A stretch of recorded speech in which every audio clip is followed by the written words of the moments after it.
مرکز مطبوعات وزارت کارهای داخلی تاجیکستان با نشر چند عکس خبر داد که روز 6 سپتامبر سال 2023 بخشیده به جشن 32 سالگی استقلال دولتی جمهوری تاجیکستان در وزارت کارهای داخلی نمایش فروش محصولات خوراکه برای کارمندان میلیتسیا دایر گردید. سخنگوی وزارت کارهای داخلی پادپالکوونیک میلیتسیا گل محبوبه در گزارشش گفت در این نمایش محصولات خوراکه از قبیل گوشت، برنج، روغن، شکر، تخم مرغ، کارتوشکا و پیاز، پمیدور و بودرینگ، سبزیجات و دیگر محصولات غذایی پیشکش خریداران کرده شد. تمام این محصولات خوراکه از حساب خواجگی‌های یاری‌رسان وزارت کارهای داخلی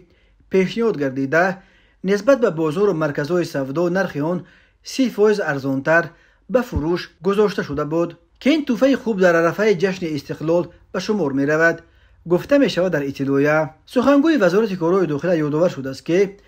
در عرفه همه گونه جشن و مراسم های عیدانه چنین نمایش فروش های محصولاتی پیوسته از جانب رهبریت وزارت کارهای داخلی تشکیل کرده می شود. محبوبه گل این را شهادت از دستگیری و غمخوری نسبت به کارمندان این ساختار پرنفوذ قدرتی نامیده.